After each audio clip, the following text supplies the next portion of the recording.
नमस्कार। आज हम लोग जानेंगे यूरोपियन यूनियन के बारे में। यूरोपियन यूनियन का गठन कब और क्यों किया गया था, इसके बारे में हम लोग आज जानेंगे। आइए शुरू करते हैं। सबसे पहले देखिए, यह है विश्व का मानचित्र। हमें जानना है यूरोपीय यूनियन के बारे में, तो यह देखेंगे, ये है पूरा यूरोप, ठीक है। और यहीं पे जो है यूरोपियन यूनियन का गठन हुआ था, तो इसी यूरोपियन यूनियन के बारे में जानना है। आइए शुरू करते हैं। सबसे पहले इसका इतिहास हम लोग जानते हैं। तो आइए, द्वितीय विश्व युद्ध जब समाप्त हुआ, सेकेंड वर्ल्ड वॉर, तो इसके बाद जो है यूरोप और यूरोप की जो जनता थी या फिर यूरोप के जो देश थे, उन सबको यह बात समझ आ गई कि अब आपस में लड़ करके इनका कभी हित नहीं हो सकता, कभी इनका भला नहीं हो सकता। इसलिए जो है पूरे यूरोप का, जितने भी यूरोप के देश है, उन सबका एकीकरण करना होगा। इसलिए जो है यहीं पे इन्होंने एक स्वतंत्र और संयुक्त यूरोप की जो है कल्पना की गई। और यह किसने की, इसके बारे में हम लोग जानते हैं। स्वतंत्र और संयुक्त यूरोप की कल्पना, ठीक है। तो देखिए, द्वितीय विश्व युद्ध जब शुरू हुआ तो इटली द्वितीय विश्व युद्ध में शामिल हुआ और जर्मनी की तरफ से लड़ा। इटली का शासक उस वक्त बेनिटो मुसोलिनी था।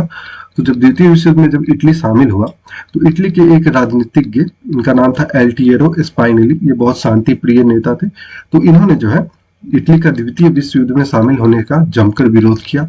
इस विरोध के कारण जो है एल्टियरो स्पाइनेली को गिरफ्तार करके इटली के वेंटोटेन द्वीप पे भेज दिया गया। यहाँ देखेंगे तो ये है इटली देश और यहाँ पे ये है इसका द्वीप वेंटोटेन द्वीप, ठीक है। तो इसी वेंटोटेन द्वीप पे एल्टियरो स्पाइनेली को गिरफ्तार करके भेज दिया गया। लेकिन ये यहाँ पे भी रुके नहीं। इसी वेंटोटेन द्वीप पे एल्टियरो स्पाइनेली ने पहली बार एक लेख लिखा जिसका नाम था फ्री एंड यूनाइटेड यूरोप शीर्षक, ठीक है। तो ये जो फ्री एंड यूनाइटेड यूरोप, इसका हिंदी में हो गया स्वतंत्र और संयुक्त यूरोप। और यह लेख जो है आगे चल के काफी प्रभावी साबित हुआ, ठीक है। यह लेख जो है काफी ज्यादा प्रकाशित हुआ और यह पहली बार था जब किसी व्यक्ति ने, जिनका नाम था एल्टियरो स्पाइनेली ने, पहली बार जो है, पहले कोई व्यक्ति थे जिन्होंने एक स्वतंत्र और संयुक्त यूरोप की कल्पना की। और चूंकि यह लेख जो है फ्री एंड यूनाइटेड यूरोप, या जो लेख लिखा था, इन्होंने इसी वेंटोटेन आइलैंड पे लिखा था, इसलिए जो है इस लेख को वेंटोटेन मैनिफेस्टो भी कहा जाता है, ठीक है। तो यह हो गया स्वतंत्र और संयुक्त यूरोप की सबसे पहली बार जो कल्पना किसने की, तो एल्टियरो स्पाइनेली ने की, ठीक है। और यही इसी कारण जो है जब आगे चलकर यूरोपियन यूनियन का गठन होगा, जो इसके बारे में हम लोग अभी जानेंगे, तो इस यूरोपियन यूनियन का जो फाउंडिंग फादर है, इन्हें ही कहा जाता है एल्टियरो स्पाइनेली के। ये कहाँ के थे, तो इटली के थे, ठीक है। आइए अब आगे बढ़ते हैं। तो इसी लेख से प्रभावित होकर के 1946 ईस्वी में जब द्वितीय विश्व युद्ध खत्म हो गया, तो ज्यूरिख विश्वविद्यालय जो स्विट्जरलैंड में पड़ता है, तो उसी ज्यूरिख विश्वविद्यालय में विंस्टन चर्चिल ने अपने संबोधन में यूनाइटेड स्टेट ऑफ अमेरिका जिस तरह से है, उसी तरह से यूनाइटेड स्टेट्स ऑफ यूरोप के बारे में लोगों को बताया कि एक यूनाइटेड स्टेट ऑफ यूरोप नामक संस्था का गठन किया जाना चाहिए, जिसमें जो है ये यूरोप के सभी देश जो है इसमें शामिल है और यूरोप के सभी देशों का यह एक संयुक्त संस्था हो, ठीक है। और यह इच्छा जो है इन्होंने प्रकट की उसी ज्यूरिख विश्वविद्यालय में अपने संबोधन के दौरान विंस्टन चर्चिल ने। ये जो महाशय को देख रहे हैं, ये विंस्टन चर्चिल है, ठीक है। इनका सरल शब्दों में अगर कहे तो इनका उद्देश्य था कि यूरोप के जितने भी देश है वो एक साथ एक सार्वजनिक मंच पे आए, ठीक है। ताकि जो भी विवाद हो, जब ये एक सार्वजनिक मंच पे आएंगे, तो अगर कोई विवाद भी होगा तो उसका बातचीत के माध्यम से राजनीतिक समाधान निकलेगा।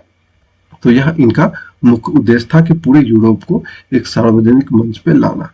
किसका उद्देश्य था, तो विंस्टन चर्चिल का, ठीक है। इसके बाद जो है 1951 में पहली बार यूरोप के 6 देश, कौन कौन से 6 देश थे, तो यहाँ पे देखेंगे तो यह है नीदरलैंड, बेल्जियम, लग्जमबर्ग, फ्रांस और जर्मनी। तो यूरोप के 6 देशों ने मिलकर पहली बार स्टील उद्योग और कोयला उद्योग, जो उन दिनों का जो है यह बहुत बड़ा उद्योग माना जाता था, स्टील उद्योग और कोयला उद्योग।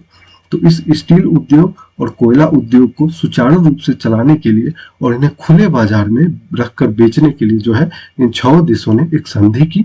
और वह संधि जो है फ्रांस की राजधानी पेरिस में की, इसलिए इसे पेरिस की संधि या ट्रीटी ऑफ पेरिस के भी नाम से जाना जाता है, ठीक है। तो इन्होंने पहली बार जो है इन 6 देशों ने, कौन कौन से 6 देश, Netherlands, Belgium, Luxembourg, France, Germany और यहाँ पे ये इटली, तो इन 6 देशों ने मिलकर पहली बार जो है एक ट्रीटी ऑफ पेरिस की संधि की, जिसके अंतर्गत जो है ये उन दिनों का सबसे जो भारी भरकम उद्योग हुआ करता था, स्टील उद्योग और कोयला उद्योग, इनको सुचारू रूप से चलाने के लिए और आम बाजार में रखकर, खुले बाजार में रखकर बेचने के लिए जो है यह संधि की। और चूंकि अब यह खुले बाजार में रख करके ये स्टील और कोयला को बेचेंगे, तो आखिर जो है ये इनका प्राइस कौन तय करेगा, इसका नियंत्रण कौन करेगा।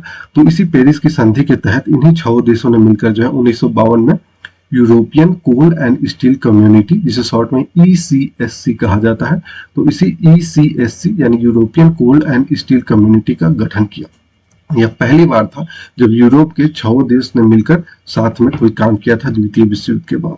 ठीक है, इसके बाद जो है पेरिस की संधि के तहत ही 1952 में जो है यूरोपीय न्यायालय का भी गठन किया गया।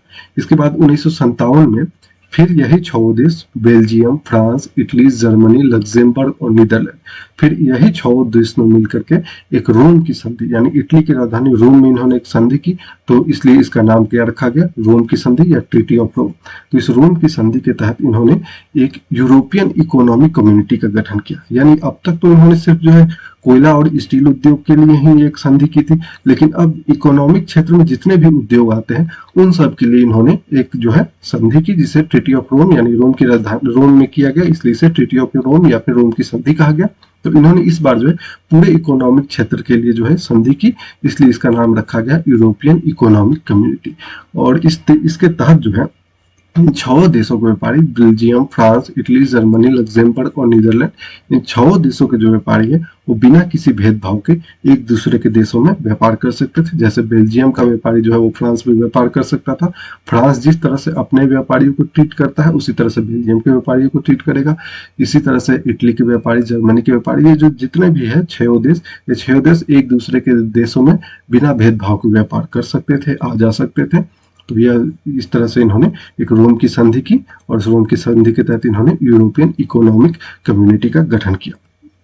इसके बाद फिर 1957 ईस्वी में ही इन्होंने परमाणु ऊर्जा के उत्पादन के लिए, जो बिजली बनाने के लिए मुक्त उपयोग किया जाता था, तो इस परमाणु ऊर्जा के उत्पादन करने के लिए, और इस सदस्य जो भी देश जो है इन्हीं 6 देशों ने मिलकर के परमाणु ऊर्जा के उत्पादन के लिए एक यूरोपियन एटॉमिक एनर्जी कम्युनिटी का गठन किया। इसे शॉर्ट में EAEC कहा जाता है। ठीक है, यूरोपियन एटॉमिक एनर्जी कम्युनिटी का गठन किया, जिसके तहत जो है ये परमाणु ऊर्जा का कोई इन 6 देशों में जो भी देश उत्पादन करेगा तो बाकी देशों को निर्यात भी करेगा।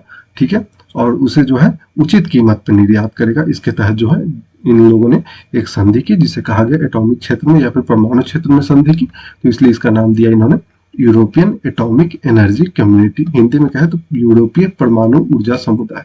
ठीक है, तो ये जो है 3 महत्वपूर्ण संस्था का गठन जो है इन 6 देशों ने मिलकर के, कौन कौन से 6 देश, तो Belgium, Netherlands, Luxembourg, France, Italy और जर्मनी, इन तीनों ने एक महत्वपूर्ण 3 संस्थाओं का गठन किया।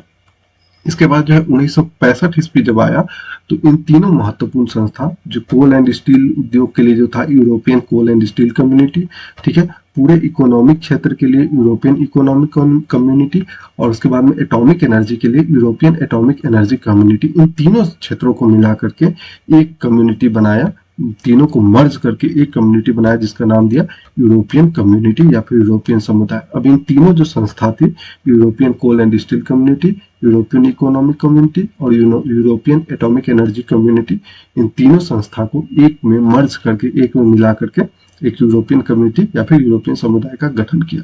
ठीक है, इसके बाद में जो है इससे प्रभावित होकर के 1973 ईस्वी में डेनमार्क, आयरलैंड और यूनाइटेड किंगडम, यहाँ पे देखेंगे तो ये रहा डेनमार्क, यहाँ पे देखेंगे तो ये रहा यूनाइटेड किंगडम और ये रहा आयरलैंड, तो ये तीनों जो है इस यूरोपियन कम्युनिटी में सदस्य बन गए। इसके बाद 1979 ईस्वी में जो है इस यूरोपियन कम्युनिटी के अंतर्गत यूरोपियन संसद का गठन हुआ, यानी एक संसद बनाया गया जिसमें इस सदस्य देशों से चुन चुन करके जो सांसद हैं वो यहाँ पे यूरोपियन कम्युनिटी में बैठेंगे, जिससे ताकि जो है यहाँ पे अपने अपने विचारों को, साझा विचारों को रख सके। इसके बाद जो है 1981 ईस्वी में ग्रीस और स्पेन और पुर्तगाल भी इस यूरोपियन कम्युनिटी के मेंबर बन गए। कहाँ पे देखें तो ये है ग्रीस, यहाँ पे देखेंगे तो ये है स्पेन और यहाँ पे देखेंगे तो ये है पुर्तगाल, तो ये भी जो है इस यूरोपियन कम्युनिटी के मेंबर बन गए। तो अब जो है यूरोपियन कम्युनिटी के कुल 12 मेंबर बन चुके थे। इसके बाद में जो है 1985 ईस्वी में जो है एक शेंगेन समझौता हुआ। इस समझौते के अनुसार जो है ये यूरोपियन कम्युनिटी के जो सदस्य थे, यानी टोटल 12 सदस्य थे उस वक्त, तो ये 12 सदस्य जो है इस शेंगेन समझौता के तहत एक दूसरे के देशों में बिना पासपोर्ट के आ जा सकते थे। ठीक है, अब इन्हें जो है एक दूसरे के देशों में जाने के लिए पासपोर्ट की जरूरत नहीं होती थी। ठीक है, जितने भी यूरोपियन कम्युनिटी के जो 12 सदस्य थे, ये 12 सदस्य। इसके बाद 1992 ईस्वी में मैस्ट्रिच ट्रीटी हुई, ये मैस्ट्रिच संधि। ठीक है, तो ये मैस्ट्रिच संधि जो है नीदरलैंड में मैस्ट्रिच शहर पड़ता है और वहीं पे संधि हुई, इसीलिए जो इसका नाम है मैस्ट्रिच संधि कहा गया। ठीक है, तो इस मैस्ट्रिच संधि के अनुसार जो है आधिकारिक रूप से ये जो यूरोपियन कम्युनिटी या फिर इसे यूरोपियन कमीशन जो कहा जाता था, इसका नाम बदल करके यूरोपियन यूनियन या फिर यूरोपियन संघ रखा गया। और उस वक्त इसके कितने देश थे, तो यही 12 सदस्य देश थे। यहाँ पे देखेंगे तो ये यूरोपियन यूनियन का जो ये फ्लैग है, ऑफिशियल फ्लैग, इस पे जो 12 झंडे हैं वही ये 12 देशों के प्रतीक है। ठीक है, उस वक्त के जो सदस्य देश थे उसी सदस्य देशों के आधार पर जो है 12 जो यहाँ पे 12 स्टार लगे हुए हैं यूरोपियन यूनियन के झंडे पे, उस वक्त के 12 सदस्य के आधार पर। ठीक है, तो अब जो है कौन कौन से 12 सदस्य देश थे यूरोपियन यूनियन के, तो हो गया France, Italy, Belgium, Germany, Luxembourg, Netherlands, Denmark, United Kingdom, Ireland, Greece, Spain और पुर्तगाल। यहाँ मानचित्र में देखेंगे तो यहाँ पे देखेंगे तो ग्रीस, इटली, यहाँ पे देखेंगे तो स्पेन, पुर्तगाल, फ्रांस, लग्जमबर्ग, उसके बाद में ये हो गया बेल्जियम, ये हो गया नीदरलैंड, यहाँ पे ये जर्मनी, ये यूके और यहाँ पे ये आयरलैंड। ये 12 सदस्य देश थे उस वक्त यूरोपियन यूनियन के 1992 में। इसके बाद में जो है यूरोपियन यूनियन की एक नागरिकता बनाई गई और इस आधार पे जो है इस नागरिकता के आधार पर यूरोपियन यूनियन का सदस्य जो है एक दूसरे देशों में स्वतंत्र रूप से रहने और व्यवसाय करने का अनुमति दिया गया। ये एक पासपोर्ट जो है यूरोपियन यूनियन का होता था और आज भी होता है, और इसी पासपोर्ट को लेकर के यूरोपियन यूनियन के जितने भी सदस्य देश हैं उसमें ये पासपोर्ट लेकर के यूरोपियन यूनियन के सदस्य देश विजिट कर सकते हैं। जैसे फ्रांस का अगर कोई व्यक्ति है उसके पास अगर ये यूरोपियन यूनियन का पासपोर्ट है, ठीक है, फ्रांस भी यूरोपियन यूनियन का सदस्य है, तो वो यूके में भी घूम सकता था, वो लग्जमबर्ग में भी घूम सकता था, रह सकता था, व्यवसाय कर सकता था, सिर्फ एक पासपोर्ट की मदद से। उसे फ्रांस के पासपोर्ट की जरूरत नहीं थी, उसे सिर्फ यूरोपियन यूनियन का पासपोर्ट चाहिए यूरोपियन यूनियन के सदस्य देशों में विजिट करने के लिए, व्यवसाय करने के लिए, रहने के लिए। ठीक है, उसके बाद में यूरोपीय केंद्रीय बैंक की स्थापना की गई, यूरोपीय मुद्रा जिसे यूरो कहा जाता है इसका भी शुरुआत किया गया। इस तरह से जो यूरोपियन यूनियन का विस्तार हुआ। अभी वर्तमान में देखेंगे तो यूरोपियन यूनियन में 27 देश है। इसका मुख्यालय या फिर राजधानी क्या है, तो बेल्जियम की राजधानी, यहाँ पे बेल्जियम, इसकी राजधानी ब्रुसेल्स में, इसका मुख्यालय या फिर यूरोपियन यूनियन का राजधानी कहा जाता है। अब इसमें जो 27 सदस्य देश हैं कौन कौन से, तो यहाँ देखिए, यहाँ पे देखेंगे तो सबसे नीचे यहाँ पे साइप्रस, यहाँ ग्रीस, ये बुल्गारिया, रोमानिया, हंगरी, स्लोवाकिया, चेक Republic, Poland, Lithuania, Latvia, Estonia, Finland, Sweden, Denmark, Germany, उसके बाद में ऑस्ट्रिया, स्लोवेनिया, क्रोएशिया, इटली, यहाँ नीचे में माल्टा, फिर यहाँ फ्रांस, यहाँ लग्जमबर्ग, बेल्जियम, नीदरलैंड, उसके बाद में स्पेन, पुर्तगाल और आयरलैंड। ये जो है कुल इसके 27 देश है। यूके जो है 2020 में इसकी सदस्यता छोड़ देता है यूरोपियन यूनियन की। ठीक है, अब यूरोपियन यूनियन का सदस्य यूके नहीं रहा। अब यूके के हटने से कौन कौन से देश हट गए, तो यूके में 4 देश आते हैं, इंग्लैंड, यहाँ पे वेल्स, ये ऊपर की तरफ है स्कॉटलैंड, और ये यहाँ पे उत्तरी आयरलैंड। ये ध्यान रखेंगे, आयरलैंड और उत्तरी आयरलैंड 2 अलग अलग देश है। ठीक है, तो उत्तरी आयरलैंड यूके में शामिल नहीं है, उत्तरी आयरलैंड यूके में शामिल है, और आयरलैंड जो है ये स्वतंत्र देश है, ये यूके में शामिल नहीं है, यूनाइटेड किंगडम में आयरलैंड शामिल नहीं है। तो यह हो गया यूरोपियन यूनियन के बारे में। मिलते हैं नेक्स्ट वीडियो में। बहुत बहुत धन्यवाद।